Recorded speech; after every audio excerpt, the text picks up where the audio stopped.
우리 박주현 변호사님, 네. 너무 연일 이 재검표에 참여하시느라고 잠도 못 주무시고 너무 고생이 많으십니다. 아닙니다. 지금 이 4.15 부정선거에 대해서 1년 이상 지났는데 드디어 이제 황교안 전 국무총리, 네네. 전 당시에 미래 한국당입니까? 그 대표를 하셨던 분인데, 네네. 이분 이제 증거가 나오니까 부정선거 4.15 부정선거에 대한 확신을 가지고 전국을 다니면서 어, 이 지금 국민의힘당 대선 예비 후보로서도 활약을 하고 전국에 반향을 일으키고 있습니다. 지금 이 문재인과 민주당의 이런 그 부정선거, 4.15 부정선거 또이 울산시장 부정선거 그 전에 2017년 드루킹 부정사건 이거 전부가 이제 국민들의 최대 관심사로 드러나는 것 같습니다.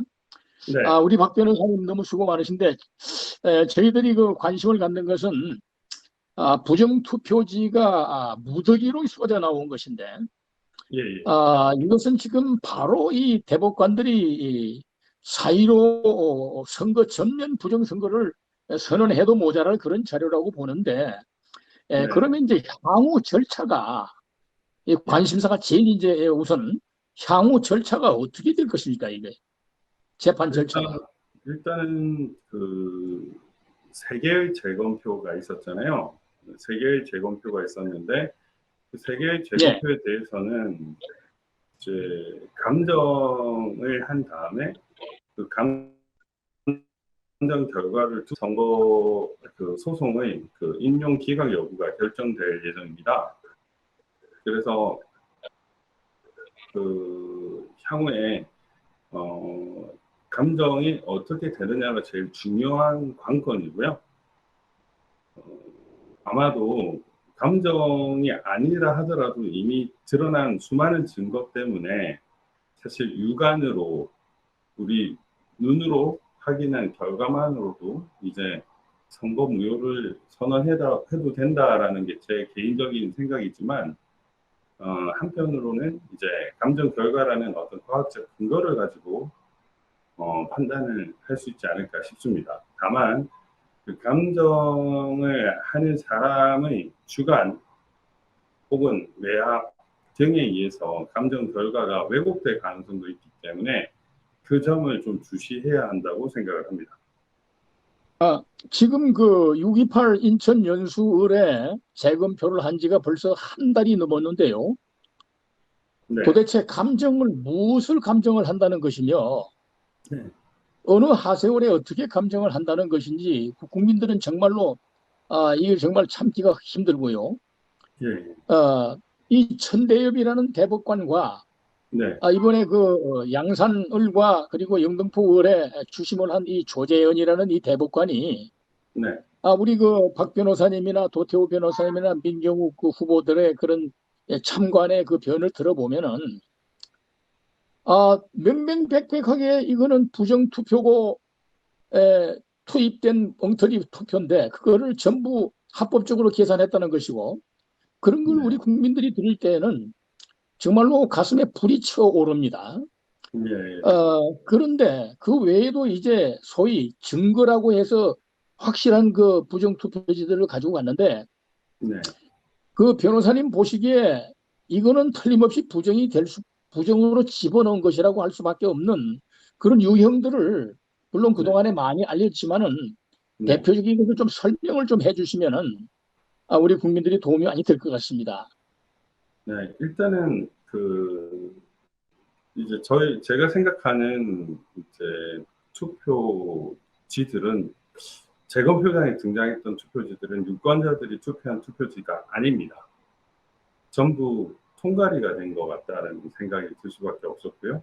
그 개표 결과에 맞추어서 작업을 한 투표지들이라고 생각을 합니다. 이제 크게 사전투표와 당일투표, 그리고 개표, 그리고 증거보전, 재검표 이런 과정이 있다고 하면 4.15 때 사전투표를 한 사람이 있었고 그 사전투표와 당일투표 사이에 표 옮기가 있었던 같습니다. 유령 투표들이 발생을 했고요. 그래서 4.15 재검 개표 때는 빳빳한 투표지들이 일부 있었고요. 그리고 사람들이 적은 투표지들이 있었습니다. 그런데 이제 증거 보존 전에 이 투표지들이 전부 바뀌었습니다. 그래서 왜 바뀌었을까? 보면은 당일 사전 할 거 없이 다 바뀌었는데 전자개표기를 사용했기 때문에 그 전자개표기를 통해서 전산 조작을 하다 보니까 실제 개표 결과와 그 안에 있는 투표지들을 가늠하기가 어려웠던 거예요. 그래서 통과의 필요성이 있었던 겁니다. 그리고 당일 투표에 사전 투표지와 같은 QR코드가 있는 투표지를 배부를 했는데 그 또한 문제가 있었던 거죠. 그래서 그게 하나로 드러나면 문제가 되기 때문에 그걸 다 가려낼 수 없으니까 단체로 통과를 할 필요가 있었습니다. 그리고 전산 조작 등에 의해서 그 기존의 투표함에 있는 투표지들이 개수가 안 맞다 보니까 개표 결과에 맞출 필요가 있고, 그리고 이미지 파일도 역시 불안정하기 때문에 새롭게 통과리를 한 걸 가지고 이미지 파일을 새로 만들어야 해서 그래서 통과리를 했습니다. 통과리의 뭐 여러 유형을 살펴보면요. 일단 전부 다 빳빳합니다. 거의 모든 유권자 수와 같은 투표지들이 빳빳했습니다. 모든 유권자 수와 같은 투표지들이 빳빳했고요. 그리고 일부 적은 투표지들이 있었습니다. 그런데 일부 적은 투표지들은 딱 반으로만 적었어요. 반으로.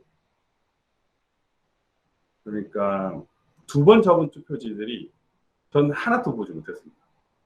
영등포 같은 경우에는 제가 한 3,000장 이상의 사진을 찍었는데 거기에 찍힌 사진들은 전부 다 빳빳했고 일부 가운데 선이 접힌 정도가 있었습니다. 근데 그 가운데 거도 손으로 접은 것이 아니라 뭔가 기계가 작업한 듯한 느낌이 들었습니다.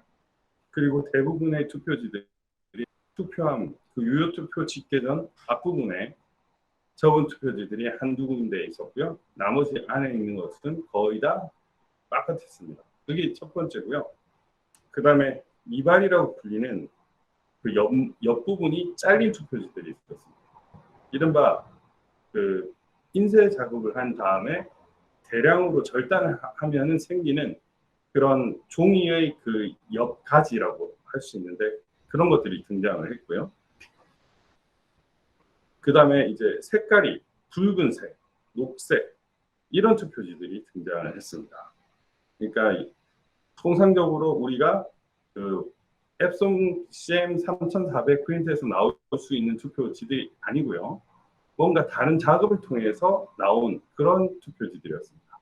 근데 그게 관내 사전 투표였는데 예를 들면 20개 정도 연속으로 그런 투표지가 나왔습니다. 그런데 이게 왜 문제가 되냐면 관내 사전 투표는 전국 각 지역에서 배송이 되는 것입니다. 그래서 이상한 투표지들, 예를 들면 잉크가 부족해서 붉은색만 나오는 투표지들이 있다고 할 수도 있는데 연속적으로 나온다고 하면은 그거는 한 곳에서 작업을 했다는 얘기거든요. 그런 투표지들이 있었습니다. 그리고 이제 그 영등포구는 무게가 그 184g 정도로 해서 100개 100장을 했을 때 그리고 한 장도 1.84g 뭐 이런 식으로 측정이 돼가지고 무게 문제가 없었는데 양산을에서는 154g 정도여야 150g 내외여야 할 투표지들이 실제 측정 결과 264g이라는 결과가 나서 155조지를 사용했다는 것이 증명이 되었고요. 그 다음에 이렇게 사각형이 있으면 이 옆모양이 심하게 우려진 투표지들이 있었습니다. 심하게 우려진 투표지들이 있었고,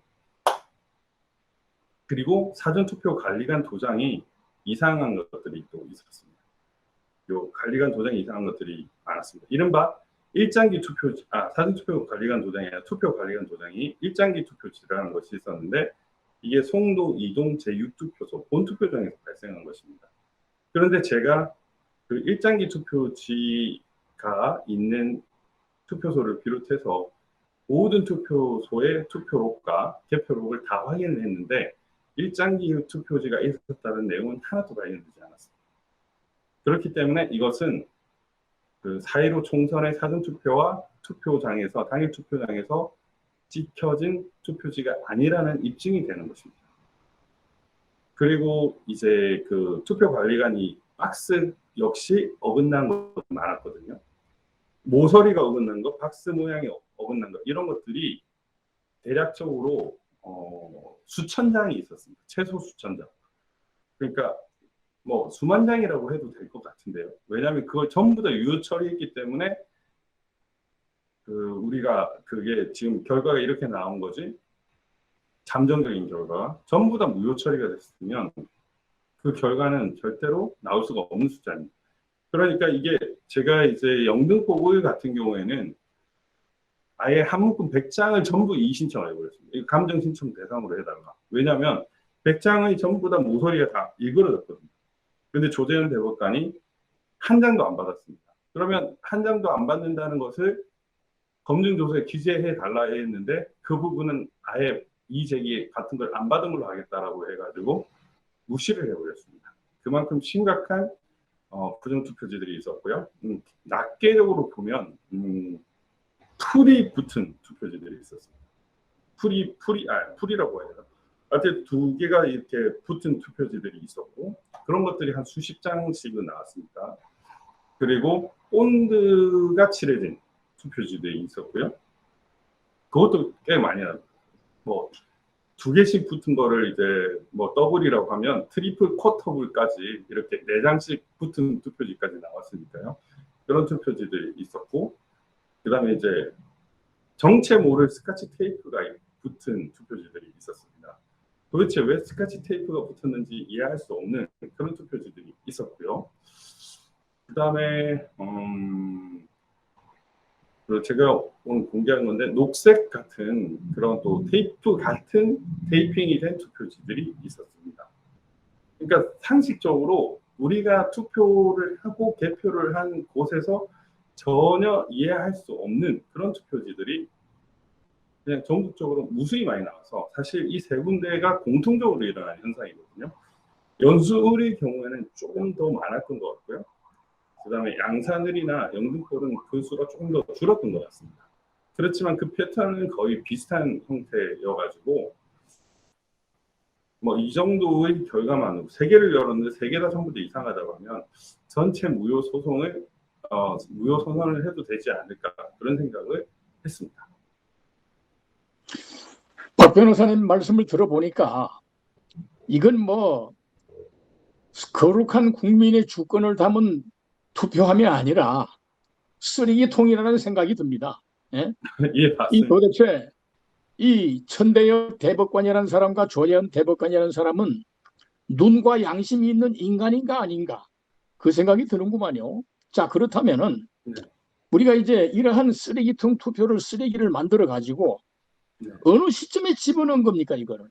지금 현재 그 조수아 씨라든가 공병호 씨의 그런 그 조사 탐구를 보면은 개표 방송에 발표하는 이 득표수 그거는 그냥 조작해서 내보낸 거고 네.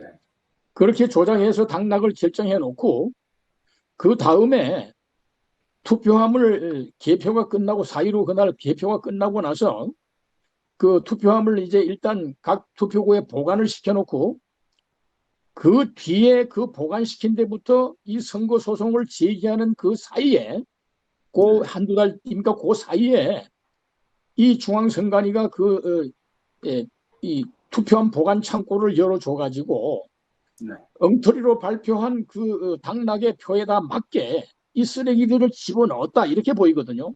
우리 박 변호사님 어느 시점에 어떻게 만들어서 언제 이 부정투표를 집어넣었다고 현재 변호사님들은 보고 있습니까?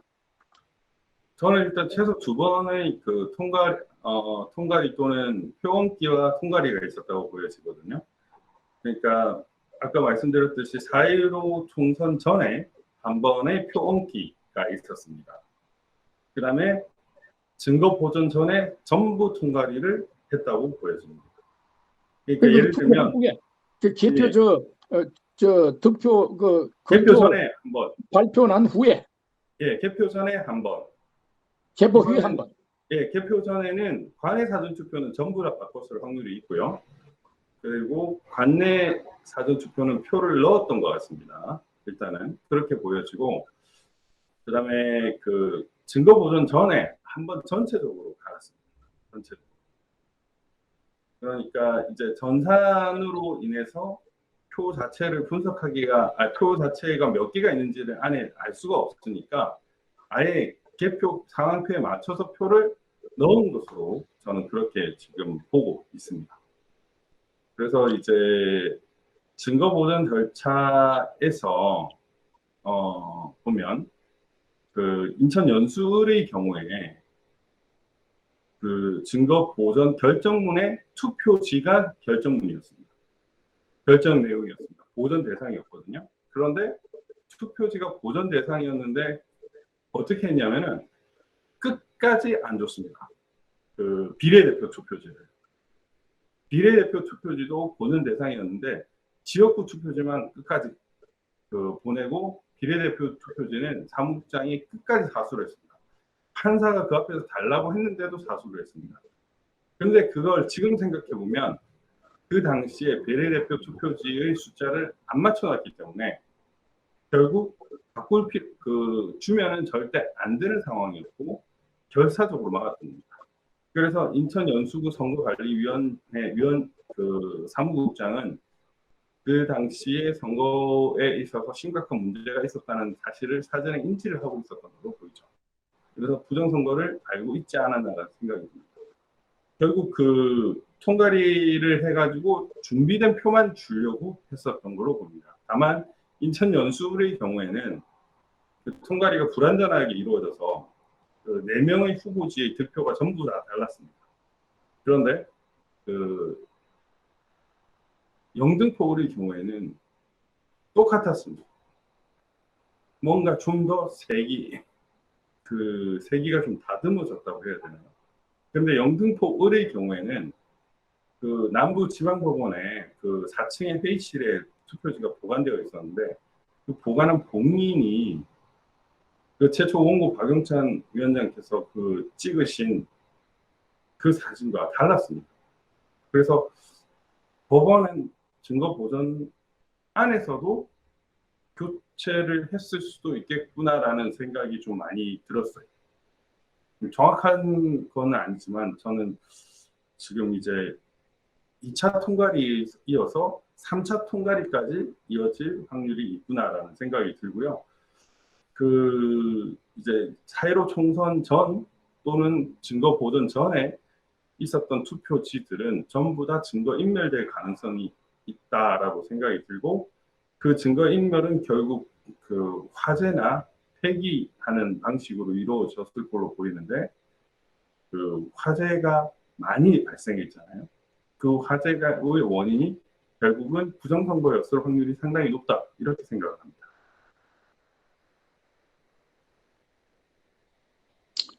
그러니까 이 4.15 총선 네.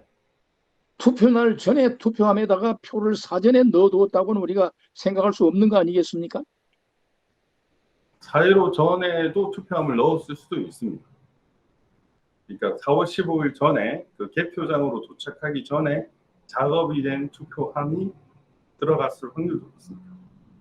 그렇다면은 그 다음에 네. 4.15 그날 당락을 예, 개표를 해가지고 온 국민한테 발표하고 그 다음에 그 투표함을 각 선관위 이 창고에 투표함을 보관하지 않습니까? 네. 보관한 그 상태에서 또 한 번 부정으로 표를 조작해서 집어넣어서 당락에 맞는 표를 만들었다 이런 얘기죠. 예, 그렇습니다. 그러니까 지금 보면 이 불법 부정선거의 패턴을 한 패턴만 사용한 것이 아니라 전반적인 모든 선거의 그 과정에 다 적용을 한 것 같습니다. 일단 여론 조작이 있었고요. 그다음에 댓글 조작도 있었죠. 그다음에 출구조사 조작도 있었습니다. 그리고 사전투표 조작도 있었고요. 그다음에 당일 투표 조작도 있었습니다. 당일 투표에서 이제 QR코드 있는 인원 투표지들을 넣는, 그리고 전자개표기 조작도 있었습니다. 그리고 그 이후에 증거인멸 전에 또 표 바꾸기가 있었고요. 증거 보존 이후에도 이 표 가리가 있었을 확률도 있습니다. 그래서 모든 과정에, 모든 프로세스에 부정선거와 그 증거인멸을 위한 노력들이 다 보인다, 이렇게 진단할 수가 있습니다. 자, 그렇다면 박 변호사님, 네. 이 4.15 총선거라는 것은 네. 민주당의 선거본부에서 치밀한 계획이 있었던 것 같고, 네. 그다음에 중앙선관위가 거기에 아주 치밀하게 협조해서 공조를 한 것이 지금 현재 충분히 심증이 가고, 네. 나아가서는 대법원이 이 증거 보전을 한 후에도 그 창고를 열어줘가지고 네. 표 통과리를 하도록 해줬다는 혐의가 지금 드러나는 것이죠. 예, 그렇습니다. 자, 그렇다면은 이 대한민국은 이제는 우리 국민들이 할 일은, 이 지금 박 변호사님 말씀 들어보면은 감정을 해가지고 뭐 재판을 한다고 그러는데, 네. 어느 하세월에 하는 것입니까? 지금 그 조재현이 법원 행정처장일 때 재판이 엄청 길어졌죠. 그런 식으로 재판을 무기한 연기하는 게 그들이 할 수 있는 유일한 방법이지만, 이런 식으로 연기를 하지 못하도록 국민 여론을 키우는 게 이제 우리가 해야 할 일이라고 생각합니다.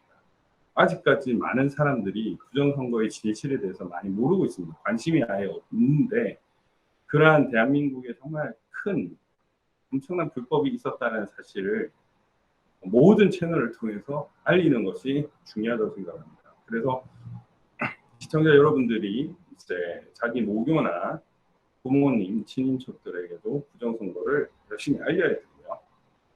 그래서 이래서는 되겠느냐라는 공감대를 얻어야 됩니다. 과거에는 이제 투표지들이 맞바탕 사전투표 다발, 그런 증거보존 절차에서 사용된 그런 증거들만 있었지만, 지금은 선물이 나온 상태이기 때문에 그 많은 그 투표지들을 제시하면서 이랬다라는 그런 전달이 필요하다고 생각합니다. 박 변호사님, 이 문제가, 이 부정선거, 4.15 총선 부정선거가 엄청난 중앙선관위와 민주당과 대법원이 일사불란하게 공모한 합작한 선거가 아닌가 하는 것이 거의 확실하게 지금 드러나고 있는데, 이것이 결말이 안 나고서 지금 국민의힘당 민주당 대선 레이스를 한다 어쩐다 하는데, 과연 향후에 선거가 가능할까요? 이 문제가 결론나지 않고? 형식적인 선거는 가능하겠지만 결과는 정해져 있겠죠. 우리가 미국의 부정선거를 봤지만, 이 선거라는 것은 결과가 한번 정해져 버리면, 당선자 결정이 되면은 그 결정을 뒤엎는 데는 엄청난 노력이 필요합니다. 그렇기 때문에 부정선거가 일어날 확률이 정말 많고요. 이거를 사전에 막지 않으면 선거 결과가 의미가 없다라고 할 수밖에 없는 거죠. 예를 들면 그 3월 7일자로 2020년 3월 7일자로 이제 선거구 획정이 있었거든요. 그 전에 세팅된 값이 선거 결과로 나타났습니다. 그래서 화성시 봉당읍의 경우에는 다 이제 라 선거구가 있었는데, 그게 이제 1, 2 투표소가 기존에 이제 배정된 투표소로 가는 바람에 거기에 사전투표가 0이 됐었거든요. 그렇죠. 세팅값이 3월 7일 전에 작업이 이루어졌다는 거예요. 이제 이와 같이 내년 3월 9일에 만약 대선이라고 하면 그 한 달이나 두 달 전에 이미 부정선거를 저지르고 있을 확률이 높습니다. 그런 것을 우리가 철저히 막아야 되고, 사전에 부정선거의 단서를 이제 모아야 되겠죠. 그리고 그걸 떠나서 이제 경선 과정에서도 각 후보들이 부정선거의 가능성이 있음을 자각을 하고 이거를 철저히 막겠다라는 의지를 표현하고 그걸 막으려고 최대한 노력을 해요. 그렇지 않으면 그 선거는 해보나 마나입니다. 지금 이 선거법이 이러한 부정을 치르게 되는 원인은 사전투표와 전자개표 이것이 가장 근원이라고 생각되거든요. 네. 이 법을 갖다가 고치지 않고 이대로 사전투표와 전자투표를 두고 지금 다시 앞으로 대통령 선거 아니라 무슨 선거를 해도 그것이 공명한 선거가 될 수가 없다는 것이 이제 만천하에 드러난 거죠. 예, 당연히요. 네. 그 지금 보면 그 사전투표가 심각한 문제가 있는데 사전투표에 있어서는 그 투표 관리관 도장을 바탕으로 해서 그게 도장 관리관이 선관위에 이미지화되어 있습니다. 선관위가 그 도장을 만들어서 줘요. 그런 식으로 하니까 이 이미지를 찍은 가짜 투표지들이 엄청나게 등장을 하는 거거든요. 그래서 그런 거를 일단 막아가지고 투표 참여하는 그 투표 참여관이 참여하는 이 참관인이 몇 표를 계산했는가, 도장을 몇 번 찍었는가 이런 데서 이제 충분한 개수세하라는 것을 해야 되고요. 그리고 사전적인 이런 부분도 중요하지만 사후적으로도 증거 보전 전에 이런 가짜 투표지들을 바꿀 수가 있기 때문에 CCTV를 선거 전뿐만이 아니라 후에도 관리 감독하게 만들어야 돼요. 그래서 선거 무효 소송이 30일 내로 해야 되기 때문에 30일 플러스 한 10일 정도, 한 40일까지는 선거 투표 보관함을 CCTV가 비치는 곳에 계속 보관을 하게 해야 되고 그 CCTV에 대해서는 전 국민들이 거기에 들어가서 볼 수 있게 해야 된다. 저는 그렇게 생각을 합니다. 이 두 번째 것도 상당히 중요한데요. 왜냐하면 이번에 부정선거가 있었고 그 부정선거를 안 드러내려고 통과리하고 그 증거 보전을 방해를 하고 최대한 그 실드를 치는 걸 많이 볼 수 있었는데 가만히 생각을 해보니까 부정선거가 있었던 것도 중요하지만 부정선거 안 지키게 하려고 작업하는 것까지 생각을 하면은 선거일 후 40일까지는 철저히 거기에 대한 관리 감독도 해야 된다 이런 생각을 했습니다. 그래서 사전투표를 없애는 것이 제일 좋겠지만 만약 뭐 이 말도 안 되는 이 180명의 그 위원직 도둑들은 그거를 통과시키려고 하지 않겠죠. 그러려면은 일단은 참관인들이 활약을 많이 해주셔야 되고요. 이들이 철저하게 가짜 투표지를 만들어 집어넣거나 유령 투표인이나 허무의 명의를 만들어서 투표를 하지 못하도록 하는 그런 시스템을 개발해야 될 것입니다. 그래서 사전 투표가 있은 날 유령 투표가 있었다라는 것을 대대적으로 공격할 수 있을 만큼 그래서 선거 절차를 중지할 수 있을 정도로 철저한 선거 감시가 이루어져야 된다고 생각합니다. 이 천인공노할 부정선거가 이루어졌다고 한다면은 현재 60명 적어도 가까운 민주당 국회의원들이 이 부정투표로 당선으로 떨어진 사람들이 당선된 걸로 되는데 그러면 이 국회는 당연히 해산돼야 될 것 같습니다. 그리고 우리 국민이 가장 궁금해하는 건 뭐냐 그러면은 대한민국의 대통령은 대한민국의 국법 질서를 검찰권과 경찰권을 가지고서 지켜야 하는 임무가 있지 않습니까?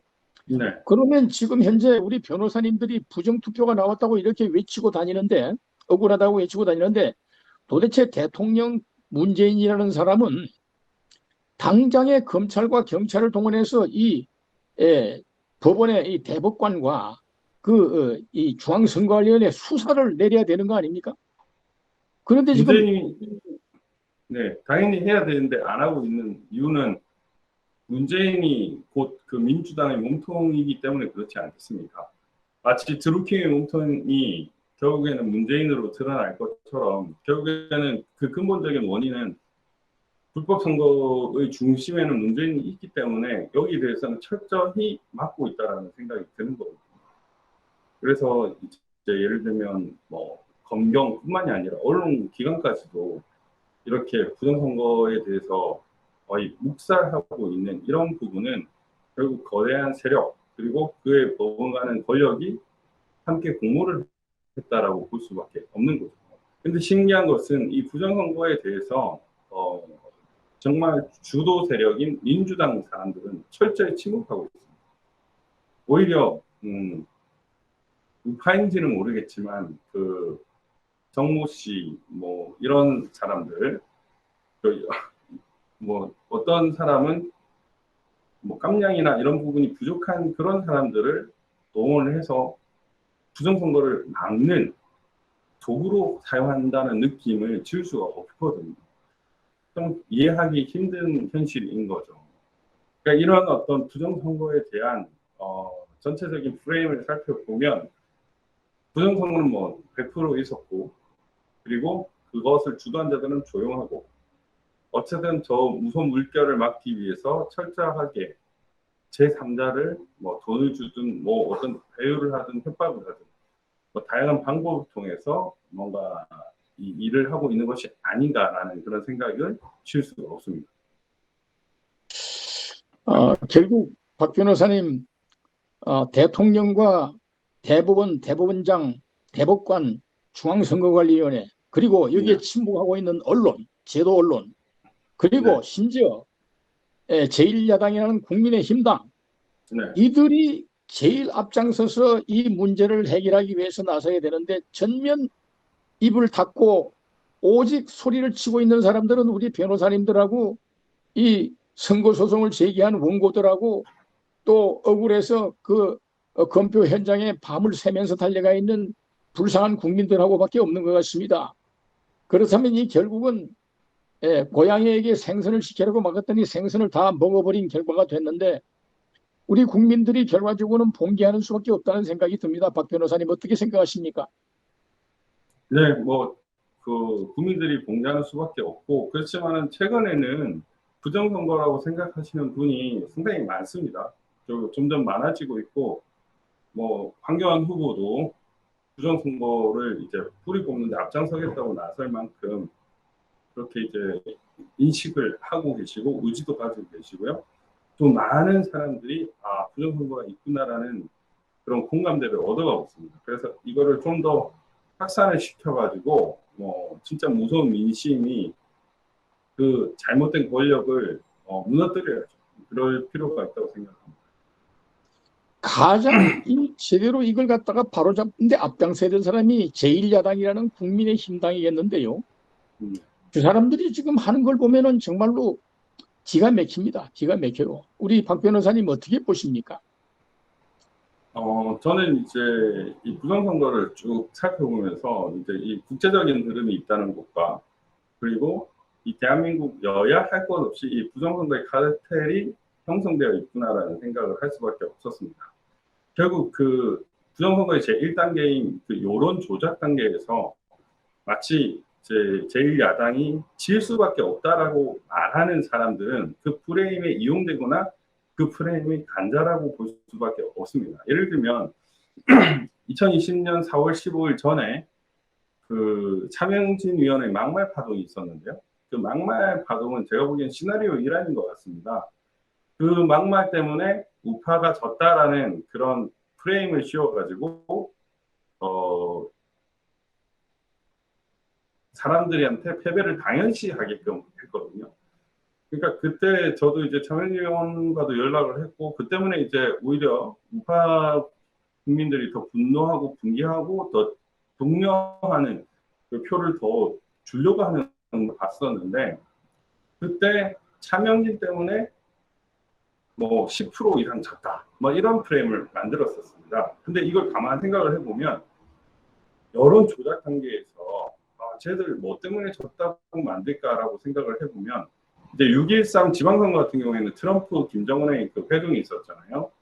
그런 회동이 있어서 졌다라는 이런 인식을 심어주기 쉬운 것처럼 막말 프레임 때문에 졌다라는 그런 프레임을 심어주는 겁니다. 그런 사람들은 제가 보기에는 약간의 이쪽에 배우 역할을 하는 사람이거나 간자 역할을 하는 사람이거나 아니면 그쪽과 완전 결혈된 무리이거나 이런 생각이 들고요. 최근에도 이준석이가 그 뭐 현재 스코어 때문에 5%대로 진다 뭐 이런 식으로 얘기를 하지 않았습니까? 마치 여론조사에서 질 것처럼 얘기하는 사람들은 관련성을 의심하지 않을 수 없다. 이런 생각이 듭니다. 왜냐하면 지금 대한민국 여론이 장난이 아니거든요. 문재인 좋아하는 사람이 누가 있습니까? 거의 제가 보기엔 10%, 20% 그 이하로 보이는데 마치 여론조사하면 문재인 지지율 40% 이상이라고 하잖아요. 문재인이 몇 프로로 당선됐습니까? 41%로 당선됐어요. 41% 당선된 사람이 임기 내내 40% 이상을 상회한다는 게 말이 됩니까? 지금 나라를 이렇게 망쳤는데 말도 안 되는 일이거든요. 그런데 그런 여론 조작을 정당화하는 사람들이 있습니다. 그런 정당화하는 사람들이 저는 배우라고 생각이 들고요. 이런 점을 철저하게 응징하고 문제 제기를 해야 되겠죠. 예를 들면 최근에 여론조사에서 특정 정당 후보의 의사만, 특정 정당 지지자의 의사만 받아가지고 여론조사 결과를 발표하려는 사람한테는 예를 들면 사기죄가 성립할 수 있습니다. 여론조사 업체에 대해서. 왜냐하면 여론조사 업체가 그 공정한 여론조사를 하기 위해서 돈을 받았고 의뢰비를 그걸 바탕으로 공정하게 해야 되는데 공정하지 않을 목적으로 공정하게 하겠다고 기망을 해서 돈을 받아가지고 엉터리 여론조사를 했으면 그거는 사기죄가 되고요. 그리고 엉터리 여론조사를 한 놈들은 그 여론조사 업체라는 회사에 대해서 배임이 될 수 있고 업무 방해가 될 수 있습니다. 그런 면에서 그런 식으로 공격을 할 필요가 있다. 저는 그런 생각이 듭니다. 너무 수고하시는 우리 박 변호사님 또 우리 도태우 변호사님 우리 민경우 후보 네. 그리고 같이 하시는 여러 우리 변호사님들 정말 감사드립니다. 네. 우리가 오늘 이 긴 대담을 통해서 알 수 있는 것은 향후 재판 결과도 어떤 결과 나올지 알 수 없고 그제 무슨 보전한 증거물에 대해서 이 영인을 허락했다고 하는데 그건 무슨 얘기입니까? 어저께 이제 저희가 열람 등사 신청을 해가지고 감정 대상물에 대해서 열람 등사를 허락을 받았습니다. 그래서 저랑 이동환 변호사가 가서 촬영을 했는데요. 근데 이제 문제가 이제 몇 가지가 있는데 첫 번째는 저희는 이제 감정 대상물 외에 그 당시 법원에서 촬영한 사진에 대해서도 열람 등사 신청을 했습니다. 그런데 지금 그 사진을 지웠다라는 얘기가 있습니다. 실제로 이것이 우리가 하는 말이 아니라 법원 직원, 서기관 아니면 법원 사무관과 법원의 사진 찍는 직원이 한 얘기입니다. 그리고 그 다음날 기각될 거라고 했는데 저희가 기각 결정을 받았거든요. 거기에 대해서는. 그리고 두 번째는 봉인되었어야리라고 생각했던 그 감정 대상물이 봉인이 안 되어 있었습니다. 그래서 지금 123장인가요? 그 감정 대상에 대한 그 투표지에 대해서 촬영을 다 했거든요. 이른바 이제 법원에서 열람 등사 신청을 해서 가져갈 때 이제 사진 찍는 것은 열람에 해당하는 거예요. 등사가 아니라. 그래서 전부 다 사진을 찍었는데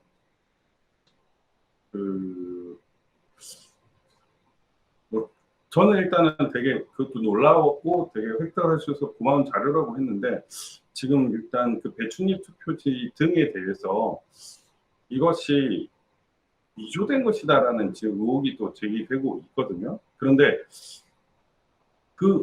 그러면 그럴 필요성이 있었을까라는 점에 대해서 살펴보면 이게 이제 인쇄가 아니라 잉크젯으로 만들었다라는 것을 입증하기 위해서 동일한 이미지를 입혀가지고 잉크젯으로 뽑을 수도 있거든요.